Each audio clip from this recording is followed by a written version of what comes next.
स्वागत है आप सभी को फिर से एक बार हमारे YouTube चैनल बिहारी प्लेटफॉर्म में।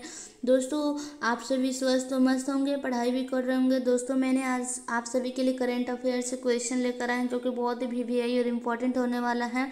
तो दोस्तों, आप सभी हमारे वीडियो के अंत तक बने रहें और अगर चैनल पर पहली बार है तो लाइक और सब्सक्राइब करें। अपने दोस्तों के साथ जो भी कॉम्पिटिटिव एग्जाम की तैयारी कर रहे हैं उन तक शेयर कर दें। तो चलिए दोस्तों, प्रश्न नंबर 1 से हम जानते हैं। Volatiles investing polar exploration rover mission हाल ही में समाचारों में किस अंतरिक्ष संगठन से संबंधित है?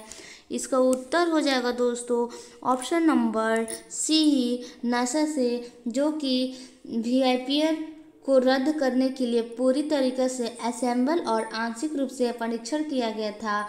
यह नासा का एक मिशन था जो चंद्रमा के दक्षिण ध्रुव पर जल, बर्फ और अन्य संसाधनों की खोज के लिए किया गया है।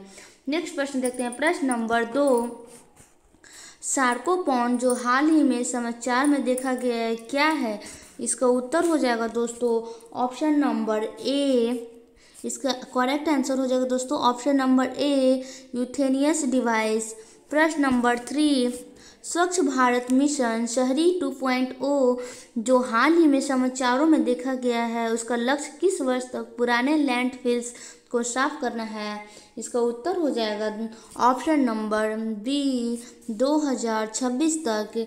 इसका सिद्धांत ये है स्वच्छ भारत मिशन शहरी 2.0 जिसे 2021 से शुरू किया गया था और 2025 से 26 तक भारत के सभी पुराने लैंडफिल्स का निपटान करना है। प्रश्न नंबर 4, हाल ही में किस राज्य सरकार ने देसी गायों को राजमाता गौ माता के रूप में घोषित किया है? इसका करेक्ट आंसर हो जाएगा दोस्तों option number C, Maharashtra. Maharashtra में सरकार ने देसी गाय की नस्लों को उनकी संस्कृति और कृषि संबंधी महत्ता के लिए राजमाता गौ माता का दर्जा दिया है। यह निर्णय मुख्यमंत्री एकनाथ शिंदे की अध्यक्षता में कैबिनेट द्वारा चुनाव किया गया है। प्रश्न नंबर 5, हाल ही में चर्चा में रहा RODTEP जिसका full form remission of duties and taxes on export product योजना किस मंत्रालय के अंतर्गत आता है? इसका करेक्ट आंसर हो जाएगा दोस्तों ऑप्शन नंबर सी, वाणिज्य और उद्योग मंत्रालय के अंतर्गत आता है। प्रश्न नंबर 6, हाल ही में नाटो ने multi corps land combat command नामक अपनी नई भूमि कमान किस देश के स्थापित की है? इसका उत्तर हो जाएगा दोस्तों ऑप्शन नंबर बी, मेघालय ने।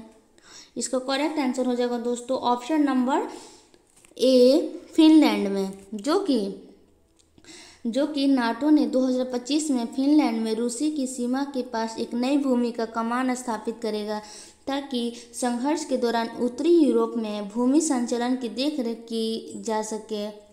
नेक्स्ट प्रश्न देखते हैं। प्रश्न नंबर 7, हाल ही में खबरों में रहा है तंजानिया गैंगटॉक पीक किस राज्य में स्थित है? इसका उत्तर हो जाएगा option number A, Arunachal Pradesh में। प्रश्न नंबर 8, हाल ही में किस राज्य सरकार ने द नर्ज इंस्टीट्यूट के साथ एक MOU पर हस्ताक्षर किए ताकि कमजोर परिवारों के सामाजिक और आजीविका विकास को बढ़ावा दिया जा सके? इसका उत्तर हो जाएगा option number B, Meghalaya. Meghalaya सरकार ने एक साथ एक MOU हस्ताक्षर किए ताकि वहां पे 50,000 कमजोर परिवारों का समर्थन किया जा सके जिसमें विशेष ध्यान एकल माताओं पर है, जिससे समझदारी का उद्देश्य सामाजिक समावेशन, वित्तीय समावेशन और आजीविका संवर्धन को सुरक्षित रूप से तैयार किया जाए एवं बढ़ावा दिया जाए। प्रश्न नंबर 9, किस संस्था ने future pandemics preparedness and emergency response A framework for action शीर्षक वाली रिपोर्ट जारी किसने की थी? इसका उत्तर हो जाएगा option number A, NITI Aayog ने। प्रश्न नंबर 10, हाल ही में किस संस्थान के शोधकर्ताओं ने रेटिना के आंसू और डायबिटिक रेटिनोपैथी के उपचार के लिए एक विधि बताई है? इसका उत्तर हो जाएगा ऑप्शन नंबर सी, IIT मदरसा में। प्रश्न नंबर 11, हाल ही में एक अध्ययन के अनुसार असम के वनों में किस कीट समूह को पोषक पौधों के अत्यधिक दोहन के कारण खतरा हो रहा है? इसका उत्तर हो जाएगा ऑप्शन नंबर ए स्वालोटेल तितलियां के द्वारा। प्रश्न नंबर 12, हाल ही में भारत के प्रधानमंत्री ने धरती आबा जनजाति ग्राम उत्कर्ष अभियान किस राज्य में लॉन्च किया है? इसका उत्तर हो जाएगा ऑप्शन नंबर बी झारखंड में, जो कि प्रधानमंत्री ने झारखंड में लगभग 80,000 करोड़ रुपए के बजट के साथ धरती आबा जनजाति ग्राम उत्कर्ष अभियान का शुभारंभ किया है। इसका उद्देश्य है 63,883 जनजाति गांवों का विकास करना तथा जिसमें 30 राज्य केंद्र शासित प्रदेशों में से एक है। प्रश्न नंबर 13, लोक प्रेसपा जो समाचार में देखा गया था किस महाद्वीप में स्थित है? इसका उत्तर हो जाएगा ऑप्शन नंबर सी यूरोप में स्थित है। प्रश्न नंबर 14, किस संगठन ने जैव विविधता नीति को सुलभ बनाने के लिए national biodiversity strategy and action plan tracker विकसित किया है? इसका उत्तर हो जाएगा option number B world wildlife fund for nature के द्वारा। प्रश्न नंबर 15, टोंगा टेंच में हाल ही में वीडियो में कैद की गई गहरे समुद्र की जीव का नाम क्या है? इसका उत्तर हो जाएगा option number C bigfin squid. Number 16, वार्षिक भारतीय नौसेना सम्मेलन Indo Pacific regional dialogue IPRD 2024 का विषय क्या है? इसका करेक्ट आंसर हो जाएगा दोस्तों option number A Indo Pacific में संसाधन भूजनजीति और सुरक्षा का। प्रश्न नंबर 17, हाल ही में किस संगठन ने साहिबा और यानी कि सावी नदी के प्रवाह को सफलतापूर्वक खोज की थी? इसका आंसर हो जाएगा option number D Indian national trust for art and cultural heritage. प्रश्न नंबर 18, PME ड्राइवर योजना जो भारी उद्योग मंत्रालय द्वारा शुरू की गई है, इसका उद्देश्य क्या है? इसका आंसर हो जाएगा दोस्तों ऑप्शन नंबर ए इलेक्ट्रिकल वाहन जिसे EV नाम से जाना जाता है और अपनाने को बढ़ावा देना और चार्जिंग इंफ्रास्ट्रक्चर स्थापित करना। प्रश्न नंबर 19, हाल ही में किस मंत्रालय ने पीपल्स प्लान कैंपेन जन योजना अभियान शुरू की है? इसका करेक्ट आंसर हो जाएगा दोस्तों ऑप्शन नंबर सी पंचायती राज मंत्रालय ने सबसे पहले इस योजना का अभियान किया है और इस अभियान का विषय सबकी योजना सबका विकास हो और यह 2025 से 26 के लिए सभी ग्राम पंचायतों का विकास योजना यानी कि GPDPS को तैयार करना है।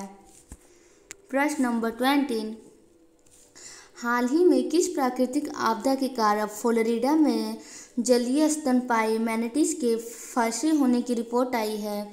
इसका उत्तर हो जाएगा option number A hurricane Helen ने। प्रश्न नंबर 21, सिलिकोसिस जो हाल ही में समाचारों में चर्चा में रहा है, ये रोग मुख्य रूप से किस पदार्थ के लंबे समय तक संपर्क में रहने के कारण होता है? इसका उत्तर हो जाएगा option number A silica dust के कारण, जो कि लाइलाज व्यावसायिक रोग है जो कि सिलिका डस्ट के सांस में जाने के कारण जो अक्सर खनन क्षेत्र में पाया जाता है। यह धूल फेफड़ों और को कठोर बना देती है जिससे गंभीर श्वसन समस्या उत्पन्न हो जाती है। प्रश्न नंबर 22, हाल ही में भारत की समुद्री डिकार्बोनाइजेशन सम्मेलन कहाँ आयोजित किया गया है? इसका उत्तर हो जाएगा ऑप्शन नंबर बी नई दिल्ली में।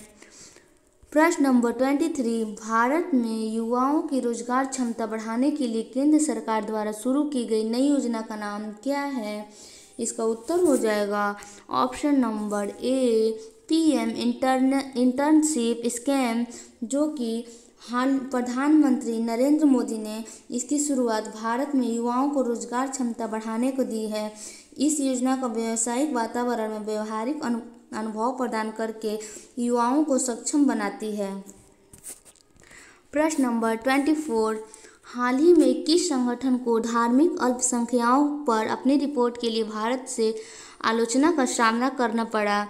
इसका उत्तर हो जाएगा option number C, United States commission on internship religious freedom, जिसे हम USCIRPF के नाम से जानते हैं। प्रश्न नंबर 25, हाल ही में असम के राष्ट्रीय उद्यान में 9 कैप्टिव बर्ड पिग्मी हॉग्स को छोड़ा गया है। इसका आंसर हो जाएगा दोस्तों ऑप्शन नंबर बी, मानस राष्ट्रीय उद्यान, जो कि असम में है। प्रश्न नंबर 26, कृषि मंत्रालय के तहत केंद्र प्रायोजित योजनाओं CSS के पुनर्गठन से कौन सी 2 छात्रा योजनाएं बनाई गई है? इसका उत्तर हो जाएगा ऑप्शन नंबर ए, प्रधानमंत्री राष्ट्रीय कृषि विकास योजना, जिसे हम PMRKVY और कृषि उन्नति योजना KY के नाम से जानते हैं। प्रश्न नंबर 27, सशस्त्र बल चिकित्सा सेवा DGFEMC की महानिदेशक के रूप में सेवा देने वाली पहली महिला अधिकारी कौन बनी? इसका उत्तर हो जाएगा ऑप्शन नंबर सी, आरती शेरिन, जो कि भारत की सबसे पहली महिला चिकित्सक सेवा बनी। प्रश्न नंबर 28, भारत ने हाल ही में अपने घरेलू ऊर्जा दक्षता को बढ़ावा देने के लिए किस वैश्विक मंच से जुड़ाव किया है? इसका उत्तर हो जाएगा option number B, internship energy efficiency hub, जिसे हम IEEH के नाम से जानते हैं। प्रश्न नंबर 29, international medical device regulatory forum, जिसे हम IMDRF, जिसे हाल ही में भारत में शामिल हुआ है, इसका उद्देश्य क्या है? इसका करेक्ट आंसर हो जाएगा दोस्तों option number B, medical device विनियोग का सामंजस्य स्थापित करना। प्रश्न नंबर 30, हाल ही में किन भाषाओं का संघ द्वारा शास्त्रीय भाषा का दर्जा दिया गया है? इसका उत्तर हो जाएगा ऑप्शन नंबर ए, मराठी, पाली, प्राकृति और असमी और बंगाला। प्रश्न number 31, international medical device regulatory forum, जिसे हाल ही में भारत में शामिल हुआ है, इसका उद्देश्य क्या है? इसका उद्देश्य ऑप्शन नंबर बी हो जाएगा दोस्तों, मेडिकल डिवाइस विनियोग का सामंजस्य स्थापित करना।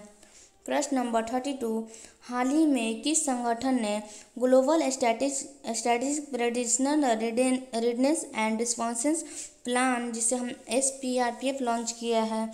इसका आंसर हो जाएगा दोस्तों ऑप्शन नंबर डी, विश्व स्वास्थ्य संगठन,